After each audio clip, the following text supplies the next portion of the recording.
रूस यूक्रेन के युद्ध के बीच अमेरिका और रूस के बीच के रिश्ते भी कुछ ठीक नहीं हैं। इसी दौरान रूसी राष्ट्रपति व्लादिमीर पुतिन ने साफ चेतावनी दी है कि अगर अमेरिका यूक्रेन को लंबी दूरी की टॉमहोक मिसाइलें देता है तो इससे मॉस्को और वॉशिंगटन के बीच रिश्ते काफी तनावपूर्ण हो जाएंगे। बता दें कि पुतिन ने अंतर्राष्ट्रीय नीति विशेषज्ञों के सामने कहा कि इस तरह की आपूर्ति से द्विपक्षीय संबंधों को नुकसान पहुंचेगा, लेकिन युद्ध के मैदान में कोई बड़ा बदलाव नहीं आएगा। उनका कहना था कि रूसी वायु रक्षा प्रणाली इन मिसाइलों के खिलाफ जल्दी से अनुकूल हो जाएगी, इसलिए शक्ति संतुलन पर इसका असर बहुत कम होगा। आपको बता दें कि उन्होंने ये भी कहा कि यूक्रेन को मिसाइलें देने से अमेरिका और रूस के बीच तनाव का एक नया चरण शुरू हो जाएगा। पुतिन ने जोर देकर कहा कि रूस की सेनाएं लगातार प्रगति कर रही हैं और युद्ध के मैदान में स्थिति नियंत्रित है। साथ ही उन्होंने ये स्पष्ट किया कि ये हथियार कुछ नुकसान पहुंचा सकते हैं, लेकिन इससे युद्ध का वास्तविक परिणाम नहीं बदलेगा।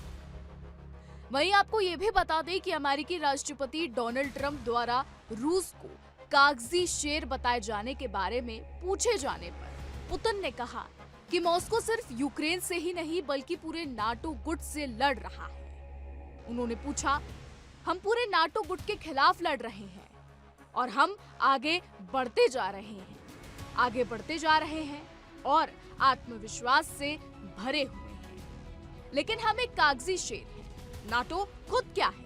उन्होंने पूछा, ये पुतिन ने पूछा। कागजी शेर? तो फिर जाओ और इस कागजी शेर से निपटो।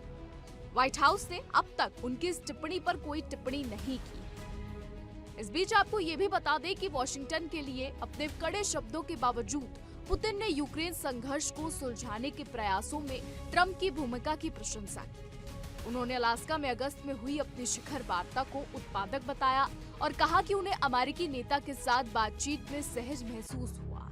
उन्होंने कहा, यह अच्छा था कि हमने यूक्रेनी संकट को सुलझाने के संभावित तरीकों की तलाश करने और उन्हें खोजने का प्रयास किया। बता दें कि पुतिन ने न्यू स्टार्ट परमाणु हथियार नियंत्रण संधि को फरवरी में समाप्त होने के बाद एक और वर्ष के लिए बढ़ाने के अपने प्रस्ताव की भी पुष्टि की।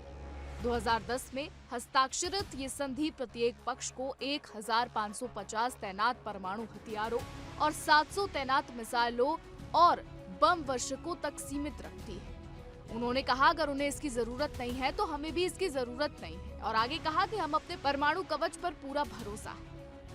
आपको ये भी बताते चले कि पश्चिमी सहयोगियों को कड़ी चेतावनी देते हुए पुतिन ने रूसी तेल ले जा रहे जहाजों को जब्त करने की कोशिशों के खिलाफ चेतावनी दी। उन्होंने इसे समुद्री डकैती बताया, जिससे जबरदस्त प्रतिक्रिया भड़क सकती है और वैश्विक बाजार अस्थिर हो सकता है।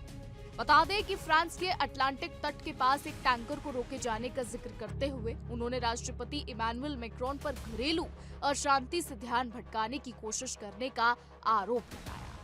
पुतिन ने मैक्रोन की तुलना नेपोलियन से करते हुए मजाक उड़ाते हुए कहा कि ये समुद्री डकैती है और आप समुद्री डाकुओं से कैसे निपटते हैं? आप उन्हें नष्ट कर देते हैं। बताते चले कि रूसी ड्रोनों द्वारा यूरोपीय हवाई क्षेत्रों का उल्लंघन करने की हालिया रिपोर्ट पर पुतिन ने नाटो पर उच्च रक्षा खर्च को उचित ठहराने के लिए इन घटनाओं को बढ़ा चढ़ाकर पेश करने का आरोप लगाया। उन्होंने डेनमार्क, जर्मनी और पोलैंड के ऊपर ड्रोन उड़ानों में रूसी संलिप्तता के दावों का मजाक उड़ाया। उन्होंने कहा, हम यूरोप के बढ़ते सैन्यीकरण पर बारीकी से नजर रखे हुए हैं। क्या ये सब सिर्फ बातें हैं या अब हमें जवाबी कदम उठाने का समय आ गया है? किसी को भी इसमें संदेह नहीं होना चाहिए कि रूस के जवाबी कदम आने में ज्यादा समय नहीं लगेगा।